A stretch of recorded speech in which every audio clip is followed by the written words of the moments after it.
Tentara Brigade Golani Israel dilaporkan mengalami luka parah di jalur Gaza. Mengutip Tribun News pada 12 April, kabar itu diumumkan oleh militer Israel pada Jumat 11 April 2025. Lebih tepatnya, militer Israel mengumumkan seorang tentara dari Brigade Golani terluka parah selama operasi darat di jalur Gaza Selatan pada Jumat 11 April 2025. Adapun insiden itu bersamaan dengan serangan yang sedang berlangsung terhadap Rafah. Dikabarkan selama operasi Pedang Besi pada 2023, Brigade Golani dikerahkan tetapi akhirnya menarik diri setelah 60 hari serangan. Namun dalam informasi baru-baru ini, tentara Israel mengatakan pasukannya itu telah melanjutkan operasi militer di wilayah Rafah, tepatnya di sepanjang Poros Morak dan di Gaza Utara, termasuk Sejaya dan Beit Lahia. Operasi darat sendiri juga telah ditingkatkan di lingkungan Tel Al-Sultan dan Al-Shabura serta di pinggiran Khan Yunis. Menurut tentara, Divisi 36 memperluas operasi di Poros Morak semalam dan melanjutkan operasi di daerah yang berdekatan. Zona perang Lebanon dikabarkan kembali dalam keadaan siaga tinggi lantaran pasukan IDF dilaporkan telah memasuki perbatasan dan bentrok dengan militer Lebanon. Mengutip Tribun News pada 12 April, kabar itu menurut laporan dari sumber informasi di Otoritas Keamanan Lebanon pada Jumat 11 April 2025. Dilaporkan bahwa pasukan infanteri Israel telah melintasi perbatasan yang berdekatan dengan wilayah peternakan Sheba, Lebanon. Diinformasikan bahwa pasukan IDF mulai ditempatkan di Taman Ouazani. Sementara tentara Lebanon dikabarkan dalam keadaan siaga tinggi.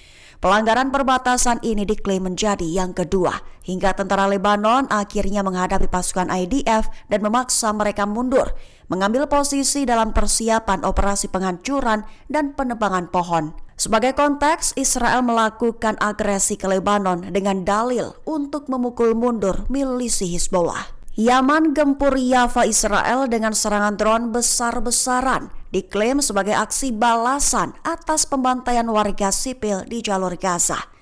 Mengutip Al-Mayadin pada 12 April, hal itu diumumkan oleh juru bicara Brigadir Jenderal Yahya Sari pada Jumat 11 April 2025. Lebih tepatnya, Angkatan Bersenjata Yaman telah melancarkan serangan besar-besaran terhadap wilayah Yafa, Israel, sebagai tanggapan atas pembantaian yang sedang berlangsung di Gaza.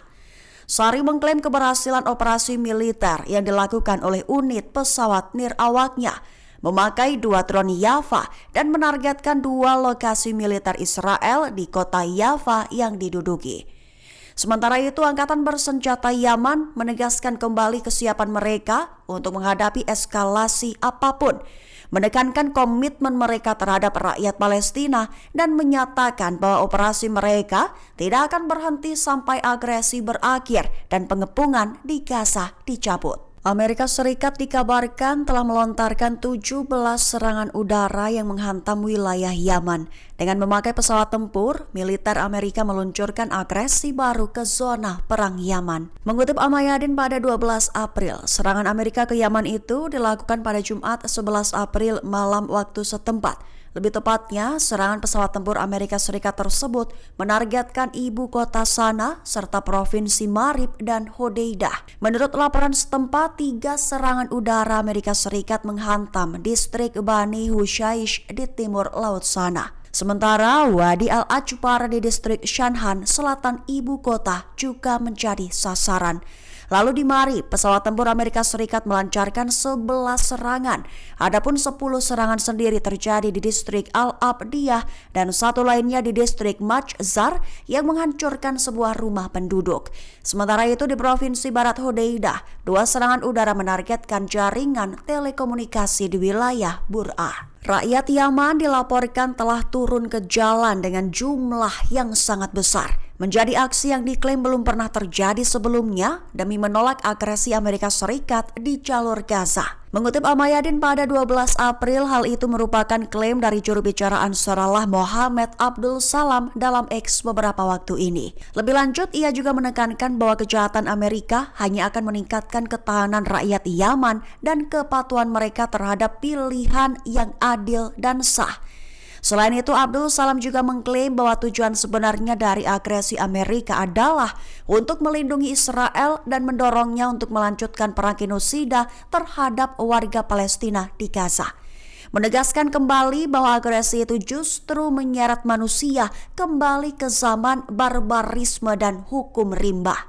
Abdul Salam menekankan bahwa yang benar-benar mengancam navigasi internasional adalah pelanggaran Amerika Serikat. Sekira 250 prajurit cadangan dari unit pendudukan Israel 8.200 telah keluar demi bergabung dalam seruan akhiri perang, mendukung pilot Angkatan Udara Israel yang baru-baru ini menyerukan diakhirinya perang di jalur Gaza. Mengutip memo pada 12 April, hal itu dilaporkan oleh sumber utama Haaretz pada 11 April 2025 kemarin. Dalam surat yang dibagikan ke media Israel, para prajurit cadangan buka suara.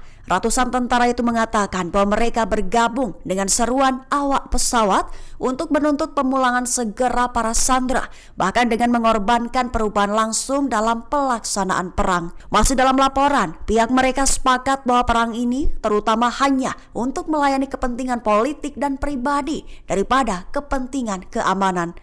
Mengklaim bahwa melanjutkan perang tidak akan berkontribusi pada tujuan yang dinyatakan, tapi justru akan mengakibatkan kematian para sandera, tentara IDF, dan orang-orang yang tidak bersalah. Download Tribun X sekarang, menghadirkan lokal menjadi Indonesia.